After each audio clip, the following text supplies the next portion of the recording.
Hey everybody, this is Kyle.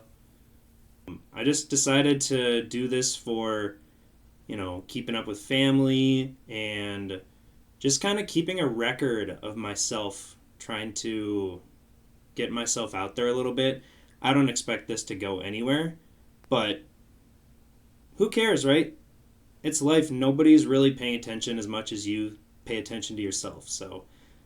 I started reading last year, and so I'm including a few from last year and just kind of picking up from this year. So let's start it off here. Number one is How to ADHD. And I have a physical copy of this book, but how ADHD of me to forget it at work as I was taking notes. But luckily, I wrote some down here on my little Google Doc here. So it was really instrumental in me for, not that I didn't really take it seriously, but for lack of a better word, I didn't take it as seriously as I should have. Because had I known that, I would have studied a little differently, or, it qualifies as a disability, so you can get extensions on tests, you can do all of these things. So if anybody's watching that has it, let your teachers know, let your work supervisors know, because you can get some, I don't want to say perks, but you can make life a little bit easier on yourself. Just so I'm just going to have my notes here in front of me throughout the video here, so excuse me looking away from you. So the main thing for this author is that not everyone is the stereotypical little boy that can't sit still and fidgets all day in class. Now, while that describes me, that didn't describe the author, Jessica McCabe. So just because you don't seem hyperactive doesn't mean you don't have it. If you still have the inattentiveness, the inability to focus, or more importantly, the ability to hyperfocus, which I am great at, and it's my best and worst quality, because if something is due soon and I'm told that it's very important, I will get it done and I will do the best job that I can. I will study for 12 hours one day and I will make sure that I know the material.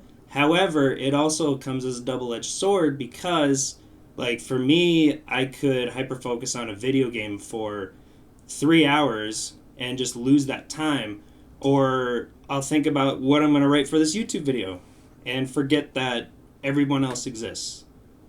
So, especially if I don't text you back right away, I see the text, but I'm right in the middle of hyper-focusing, and if I don't write down what I'm doing, it doesn't get done. So, sorry about the late replies. Another thing that she talks about here is the learned executive function is lower in ADHD. So your executive function is your ability to do things for your age. So, like, if you're 18, you're supposed to be acting like an 18-year-old. But she says here, executive function can be as high as 30% behind normal neurotypical people. So for somebody that you're sending off to college at 18, this person could have the maturity and cognitive function of a 12-year-old. So I really felt that because I've never really felt that I'm as old as I am. Just turning 28, I really don't feel 28. I still feel like I'm maybe 23, 24. Sometimes I wish I could just be a little bit more mature. One thing she says is that ADHD burnout is a topic that's not really talked about. It's hard to describe for people that don't have ADHD, but the closest thing that's been circulating online is when you're in your browser and you have like 30 tabs open and you can't find what exactly you're looking for because you open them all at different times, and one of them's always playing music and you can't turn it off. Like, When my fiance says, oh, we have to remember to pay this. Oh, you have to do this. We have to sign up for this for the wedding. We have to do that. And for me, I keep a tab. Usually, I try to write things down, but I don't always remember where I put the paper, or I see the paper. Like, here's one. It says groom to do. And I still have to do all of these things, even though she wrote this down for me about a week ago. So that's how easy it is to forget things. And when you have all of these tabs open, you have all of these different things that you're trying to remember throughout the day, it really takes a toll on your mental cognition. And then when I get home from work or after I'm done working, I'm exhausted from doing actually nothing. Like, sure, I'm working, but then I'm also thinking about, oh, what game am I going to play when I get home? Or, oh, this thing needs to get done when I get home. Oh, I need to mow the lawn, or I need to do this, whatever it may be. And I have different things going on at once that it's hard to want to do anything when I get home. I feel like that's not talked about in people with ADHD because we mainly focus on the attention, but we don't talk about how the little squirrel moments throughout the day really add up. So this book was extremely helpful for me. I give it a 9 out of 10. All right, number 2 is called The War of the Worlds. And it was written in the late 1890s. It's by H.G. Wells. And it's not a very long story, but it engaged me from the start. So it's a story about the Martians invading Earth. And this was made and written before Mars was found out to be an uninhabited wasteland. So really, he could just do whatever he wanted because there was no telling what was on Mars. It was, again, this was in the 1890s, so this was when people were using horse and carriage, and there was no widespread electricity, and I just thought it was beautiful how the Martians just very swiftly, like you can see on the cover, look at this advanced technology. You might not be able to see it. But look at that. They have these lasers pointed at everybody, and everybody's walking around in suits and ties, trying to hook up their buggies to their horses and ride away. This doesn't really work out. And if it wasn't for one small detail that you really wouldn't think of when reading it, I don't want to spoil it, the Martians would have won. I give it a 9 out of 10. I really loved it. Number 2, The Odyssey by Homer. It didn't really connect with me all that well, mainly because of the language. When I was looking this up online, it seems like a lot of people have trouble reading this book because it's one of the oldest books that we have a complete version of. And because of that, it was written around the time, a little bit before the Bible. And it sounds a lot like I'm reading from the Bible, and it's really hard to read. It has like the old style of speaking where everybody's so formal with each other all the time. You know, it's like, oh, this person's son of this person who fought in this war with this person with the gods of such and such. And I'm just sitting there like, what? Like slow down, buddy. Like, even when I was listening to it on audiobook, I was still having trouble with everybody that was and everything that was going on because there's so many different things. It's like that scene in Gladiator. My name is Maximus Decimus Meridius, commander of the armies of the North, general of the Felix Legions, loyal servant to the true emperor, Marcus Aurelius. And the other real problem I had with this story is that there's so many different people and gods and goddesses referenced, and the really big problem I have with it is that he gets help at nearly every turn. Like, he wouldn't have been able to do half of the things he did if it wasn't for these gods' help. I have no problem with relying on people or the gods or whatever, but it seemed to be a lot throughout the book. Okay, here's the thing I didn't mention is that it was pretty bad for me not understanding what's going on, that I literally looked up. It was like I was in high school again and trying to study for the test, where I'd look up these videos on YouTube of this English professor breaking it down chapter by chapter because I didn't want to really miss anything. And that helped me a lot. So overall story, I'd give it about a 6 out of 10. Again, I don't really like the gods and goddesses helping out at every turn. But just overall, because I had to keep doing that, it took away from the experience. I'm going to give it like a 4. All right, next up is the Call of Cthulhu. This one was kind of a hit or miss for me as well. It was a short story released in 1926. And it's a pretty short story. You can bang it out in about an hour or an hour and a half long. And I found this one on audiobook, so I kind of referenced the length rather than the amount of pages. And it really set the scene for like the cosmic, like giant monster horror genre. And in it, this guy is going through his uncle's papers after he dies. And he's got these strange idols and little markings on them. And he reads the journal entries.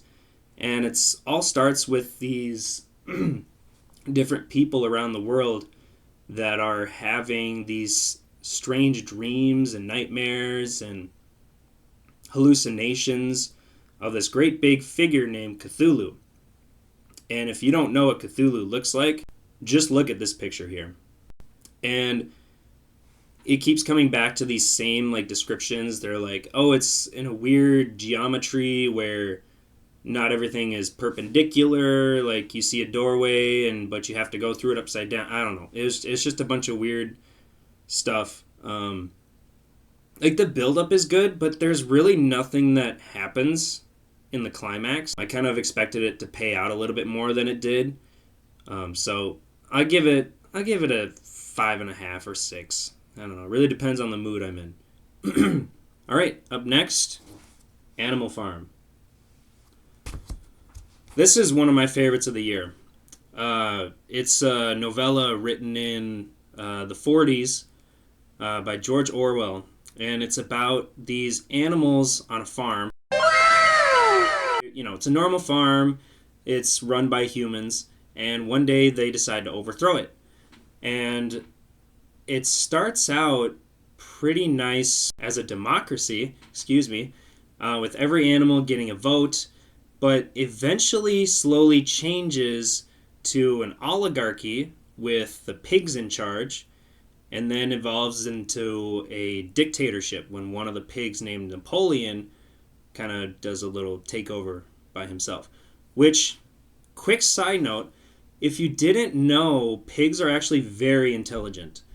I think they're equivalent to a 4 or 5-year-old human. They solve puzzles, they use tools, and they complete mazes, and they problem solve just like we do. Think about that the next time you see a pig. Any hoozles, this book is really a great depiction of the cycle of corruption that happens because of little things that happen that when normal people just give up their small rights to small things, compound over time. They don't think it does at first because they're like, oh yeah, why would I need this? Or, oh yeah, I can give up this. When in actuality, that's just granting power to the pigs in charge. It's really easy to lose and just go along with things when you have a population that's ignorant and, for lack of a better word, dumb. And this is seen most easily by the sheep because they have these rules on their animal farm. They have, I forget how many rules, and they read the list every day. They're like, yes, we are strong. We are this, people are bad, animals are good, all that kind of stuff. And the first rule is that, humans are bad and all that kind of stuff, but the sheep can't remember all of that. So all they remember is 4 legs good, 2 legs bad. See what he did there? Threw in a little humor. And if that doesn't sum up the political climate today, I don't know what does. 9.5. All right, up next, 1984, by the same author, George Orwell. I think this book is a must-read, along with Animal Farm. I think they're both must-reads, and it's really more needed now more than ever. So this book is about a dystopian future where everyone is controlled by the state, and their famous slogan is Big Brother is watching you. So it follows Winston, who is a member of the outer party of the government of Oceania. So in Oceania, there is mass surveillance with cameras everywhere, and there is slogans plastered all over. And you might remember Big Brother is watching you, but you might not remember the other 2 famous slogans, and it's who controls the past controls the future, and who controls the present controls the past. Showing how, it really is displayed throughout the book, where he works in the part where they edit like newspaper headlines. So this was written in the 40s as well. And he is in charge of doctoring these newspaper articles so that conflict with the previously held beliefs of the party, gaslighting at its finest. Where he would be given a piece of paper that said the article and what changes need to be made. And then he would burn the old copy, so it's like it never existed. And it's really coming to a head nowadays. I can see this coming, where, especially with AI being so realistic now, we can just make up a video and just say, oh, look at what, Taylor Swift did lately. And she could deny it up and down, but who knows anymore? So anyways, Winston rebels secretly against the government by keeping an illegal diary and having a love affair with an outer party member named Julia. And this leads to his capture and eventual torture by the party.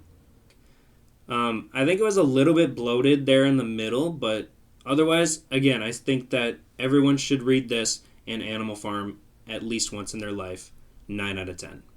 All right, up next is the Book of 5 Rings. And this was written in the 1600s during the times of the samurai by an actual samurai named Miyamoto Musashi. And it uses the 4 elements to help with different aspects of swordsmanship as well as daily life. So, like, for example, the earth element is all about being a strong stance, having strong mind, and all of that kind of stuff, discipline. So I thought that part was cool, but I don't live as a samurai, and I don't have any katanas either, even though I would love one. That really wasn't any use to me, so like half of the book I just kind of skipped through. But it did inspire me to, first of all, rewatch Avatar: The Last Airbender. And I know what some of you are thinking, oh, you're really going to watch a kid's show, or you probably watched it when you were growing up. Absolutely, I did.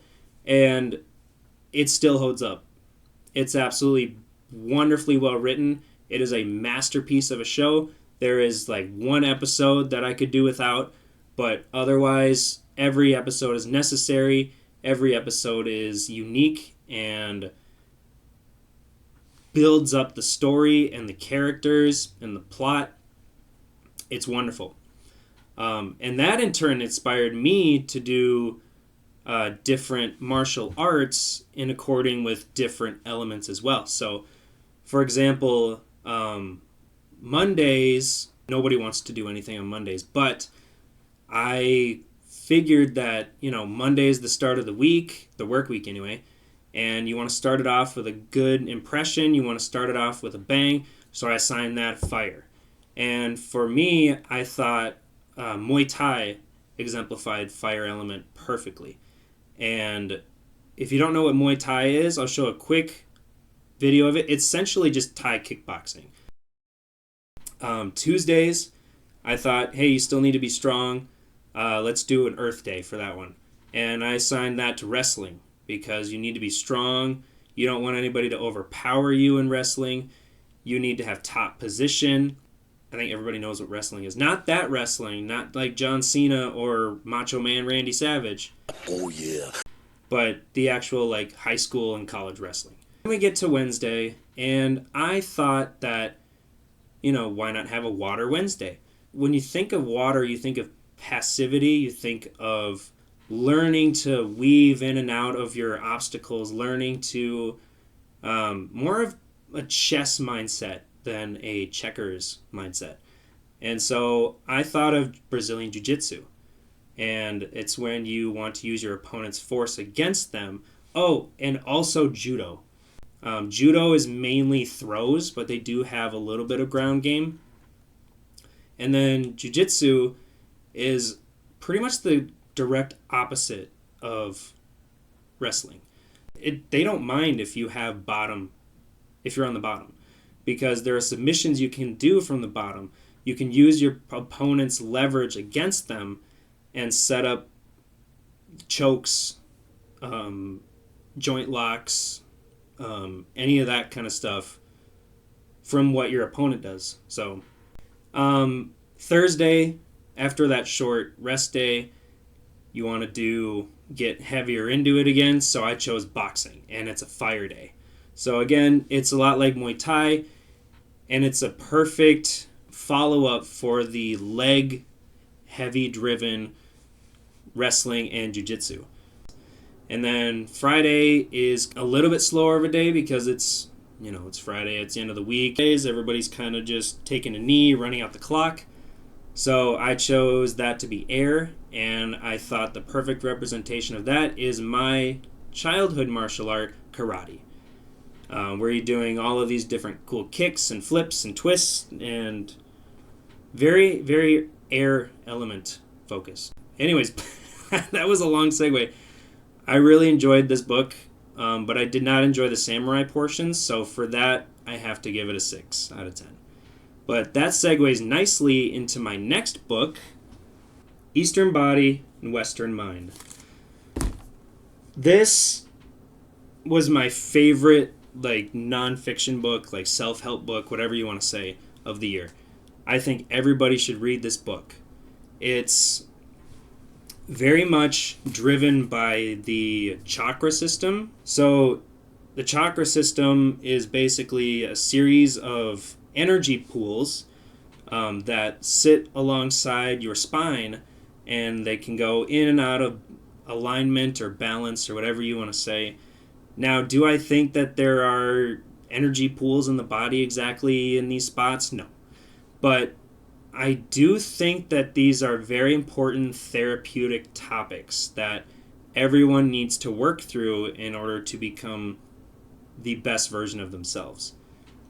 For example, the first chakra is kind of like at the tailbone. It's called the root chakra. And that deals with the earth element. Again, perfect tie-in with the previous book. And it's all about being strong and stable in who you are as a person. And it's very deficient, I guess you could say, in people that have gone through mental and physical abuse. Again, it makes sense that this is the root, that this is the beginning, because you need to feel strong in who you are before you can move outside to other people. So once you're comfortable in your own skin, you can move on to the other ones. But first you need to, work out. Again, with the earth element, lift weights, do some martial arts, do something where you're moving your body, because it's all about being rooted and grounded in who you are in your physical body. And once you do that, you can move on to the second chakra, which is the it's some Indian name, but it's to do with the water element, and it's all about, first of all, sexual trauma or anything like that, but it's also about your emotions. Like, you can't, like, sure, you can be strong person in there, and then you can still have your emotions just be completely out of control. Like, I think we all know those people who can be a little bit hot-headed, and again, it's like diving deeper. That's why it's symbolized in water, because water is healing. You need to flow and heal yourself before you can move on to the next chakra, which is the solar plexus, which is symbolized by fire. This is the desire. This is where you find what you truly want to be, your deepest desires. And what better element to have that come true than fire? Which only once you're healthy can you do this. Because if you don't know who you are, again, it all relates. It goes all in a chain. You can't really know what you want. You can't have desire for anything if you don't know who you are. And this is kind of twisted in our hustle culture and self-help gurus, and they want you to do hustle, and you need to be working 24 hours a day. You don't need to do that. Just find what you like and work every day to make that happen. It's as simple as that. So after that, you move into once you light a fire, what comes up? It goes up into the air. So you reach the heart chakra, which is again about love. And like I've been relating, you can't love other people if you don't love yourself. And for a lot of people, that's going to hit home. Because a lot of people are very anxious. They're very self-conscious about who they are, that they overcompensate that by looking for others to validate themselves. If you're not healthy for who you are, how are you going to expect to take care of a child or your partner? Hi. Sorry, this is our dog's coming to say hi. This is Gooseberry. Hi, Goosey. What you doing? You came in at the perfect time. Yes, you did. Yeah, we love you. We love you. Any hoozles, I wouldn't be able to love this boy as much as I have, as much as I do now, if I wasn't grounded and stable in who I am. Now, does that mean I'm perfect? Absolutely not. But this book has really helped me out. Please pick it up. Eastern Body, Western Mind. 9 out of 10. Up next, Striking Thoughts with Bruce Lee. For those that don't know who Bruce Lee is, I don't know what rock you've been living under, but he is a martial artist turned philosopher. And he's essentially the father of mixed martial arts. He has always said in every interview that you must always take what works for you and discard the rest. So he made his own martial art, honestly, and it's called Jeet Kune Do, and I feel like if he had more time alive, I think he would have made it pretty close to what MMA is today. He died in 1973, I know that, but I don't know at what age. I think he was only about 40-something, or in his 30s. I can't remember, but if he had more time with us, I think he would have made a pretty rockin' martial art. But yeah, this book is pretty much just a collection of quotes from when he was alive. Let's see if I can find a good one. Oh, okay, I think I found it. For this one, it says, "Flow in the process of life. You can never step in the same water twice, my friend. Like flowing water, life is perpetual movement. There is nothing fixed. Whatever your problem happens to be in the future, remember well that they cannot remain stationary, but must move together with your living spirit. Remember, the usefulness of a cup is in its emptiness. Be water, my friend. Like that, you see? Nice. Very Buddhist, very Eastern-minded, and I think it's great for anybody. If you're looking for different quotes to help you out, you might want to pick it up. I'll give it a 7 out of 10. All right, next up, Fahrenheit 451. And, okay, a quick side note before I begin. So this is a cool cover, right? So I got this on Amazon. They were having one of their like Black Friday deals, and it was $5. I was like, all right, yeah, I love it. I'll have a physical copy. I like to have physical copies so I can mark things down. And I get it, and you can imagine my surprise when I open it and find out that it's a comic book. I mean, it's still good, but definitely not what I was expecting. So make sure you read the description before you buy something. But anyways, this song was one of my favorites of the year. And can you tell I like dystopian futuristic novels where there's a totalitarian regime? If not, I have another one coming up right after this. So this one is about a firefighter named Guy Montag. And he's a firefighter, and in this reality, firefighters start fires instead of putting them out. They start by burning books by the people that are considered dangerous or a threat, because books are considered a dangerous threat to their democracy or whatever they have. And then they eventually will burn down the entire house. My favorite part of this book is the description of his wife and the living room, the house that they live in. He says, the walls of the house are just giant screens that display and capture videos 24/7. Or at least she has them turned on 24/7.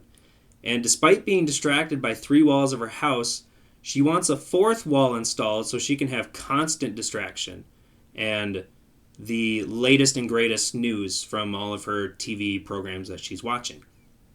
And his wife also has something similar to an earbud in her ears constantly, and she's just ignoring the world around her.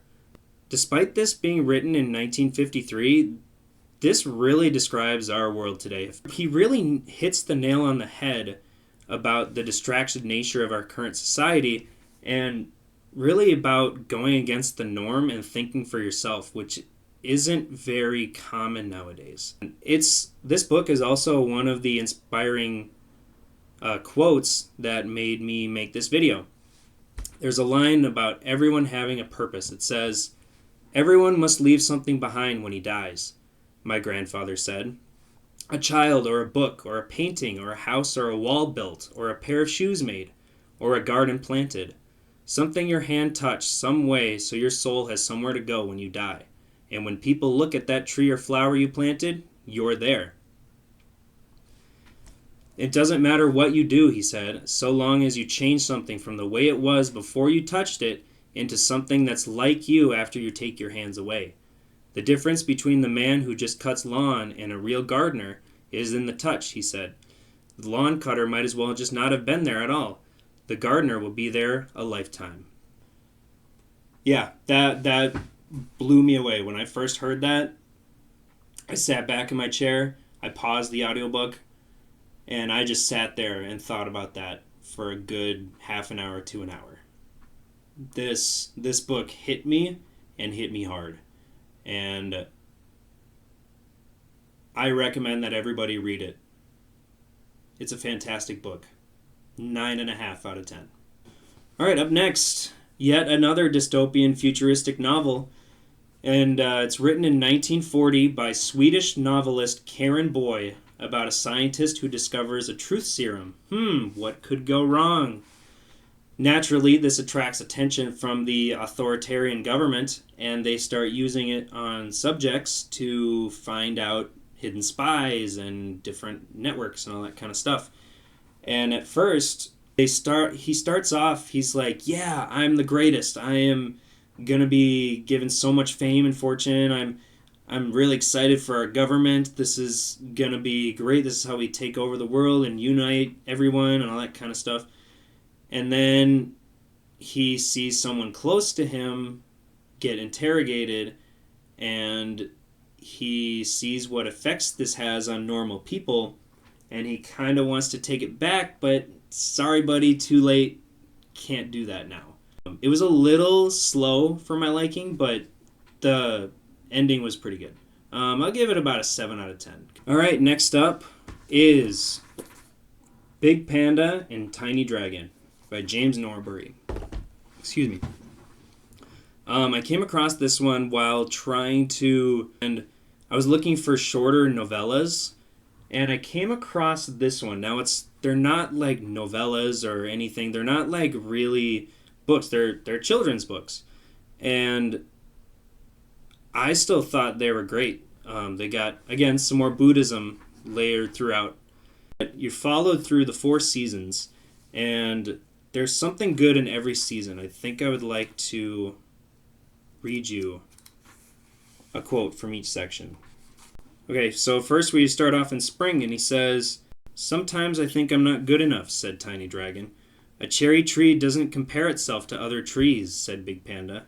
"It just blossoms." And that also helped me for my channel too, because like, why am I comparing myself to these bigger channels that have better cameras, better programs than I do, all of these different things, when I can just be me? So I'm going to continue being me. So now we get to the summer. So Tiny Dragon is making a little flower pot. Again, I can't see what you can see. It says, "I can't find the right place for this last branch," huffed Tiny Dragon. Big Panda chewed his bamboo thoughtfully. "It's the imperfections that make it perfect." And that one hit me hard. That was another one where I sat back in my chair and I thought about it for a few minutes, because everyone, again, is so anxious about being perfect. We have to have perfect skin, perfect hair, perfect, personality. All of these things have to be perfect. And who are we trying to be perfect for? Strangers online we'll never meet. Or strangers out in the real world that we'll never meet. They won't even look at us because we're not perfect. Well, and I say, who cares? Just be you. Like I said earlier, no one is paying as much attention to you as you. So just get out there and just do it. So now we get to the fall. It says, "When you light a lantern for someone else, you cannot help but light your own path." Some heavy hitters in here, man. Heavy hitters. Let's move on to the winter. Here's one that's perfect for this time of year. "It's the shortest days," said Tiny Dragon. "Winter is truly upon us." "But also the longest night," said Big Panda. "And that comes with its own wonders." A lot of people look at the winter and they're like, "Oh, great, now we can't go outside, now we can't do anything. It's all ugly outside." Just get out there. I know it's, granted there's minus 30 degree wind chill days, at least here in Minnesota. And that can really put a damper on things. But there's also, now you can have a lot of time to catch up on your TV shows or your movies, or you can read a book. Hint, hint, hint. Read. Reading's good for you. There's so many things. You can spend time with your family more. There's always something positive in every situation. That's what I've learned most about reading all of these Eastern philosophy books, is that there's beauty in everything.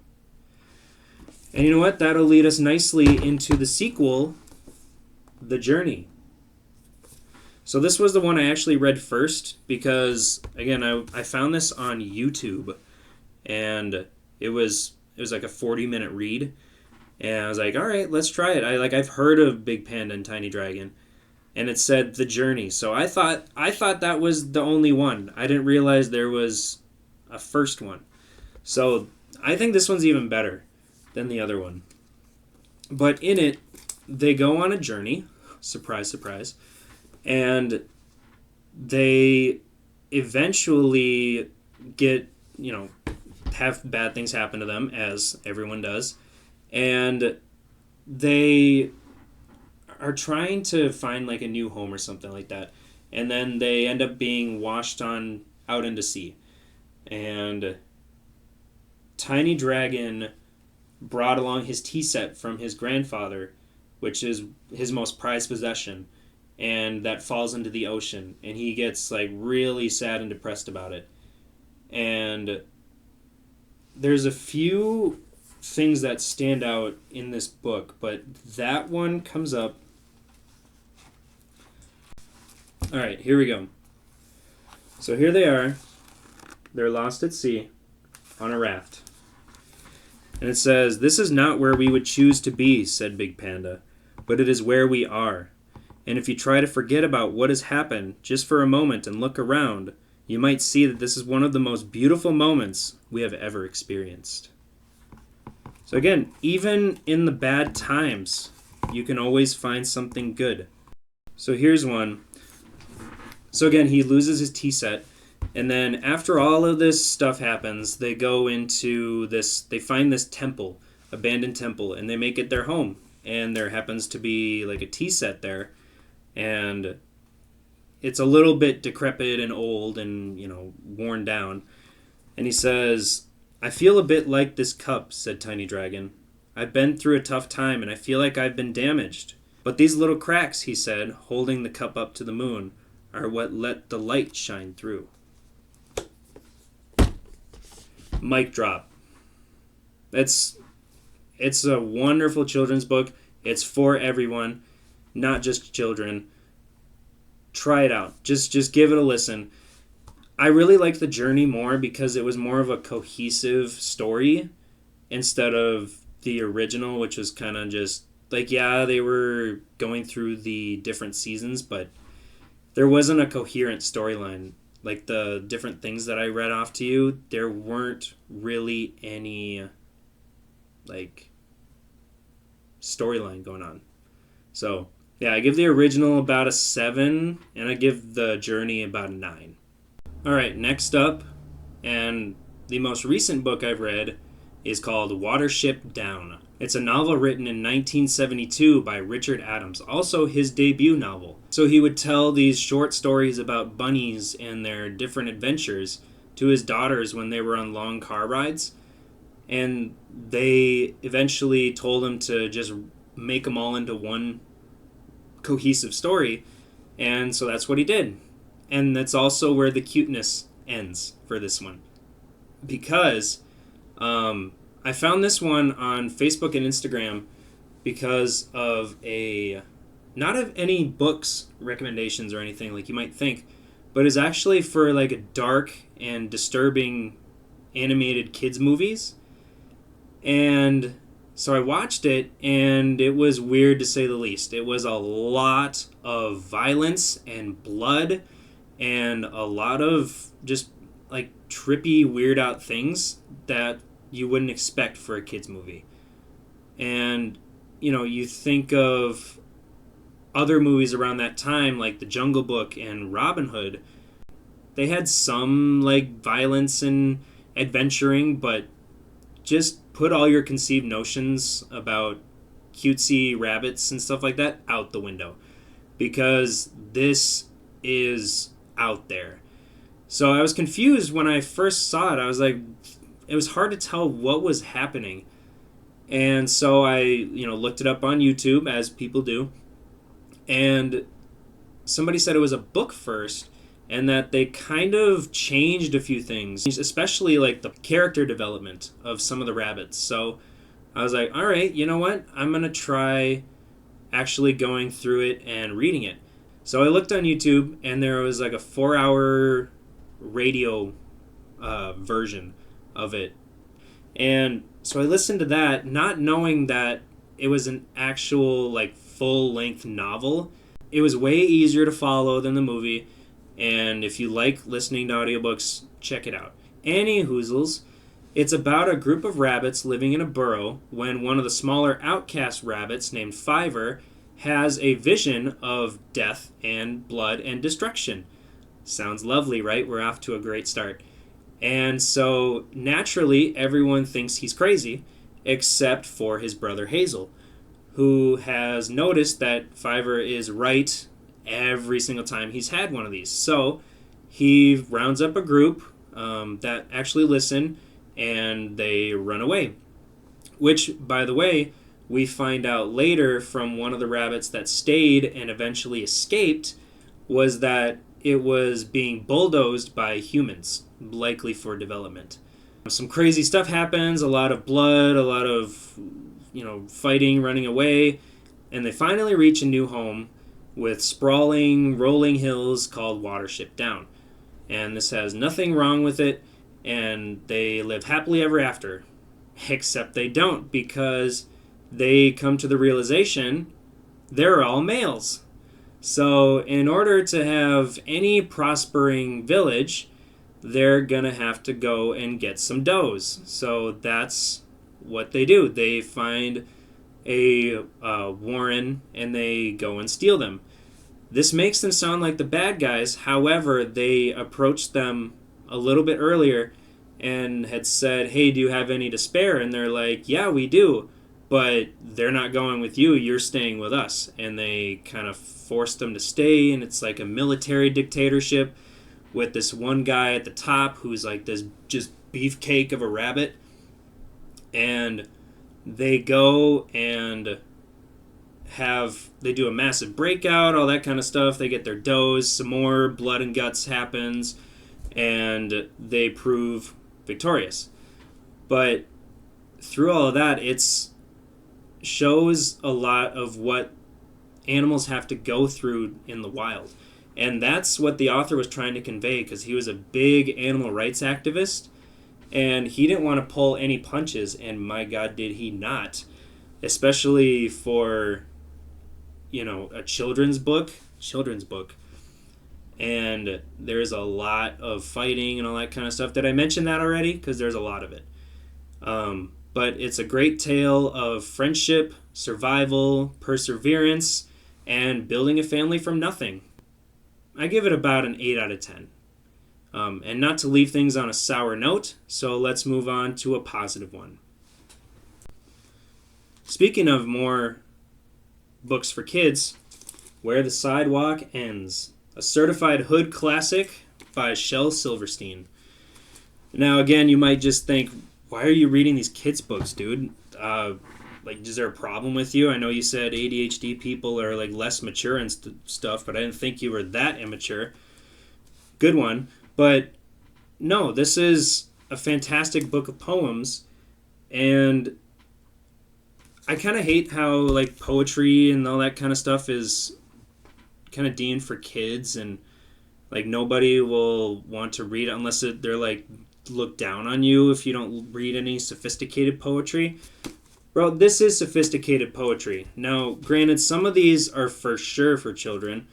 Like the guy who grows a mustache and flies over the whole world and whatnot. Sure, I'm with you on that.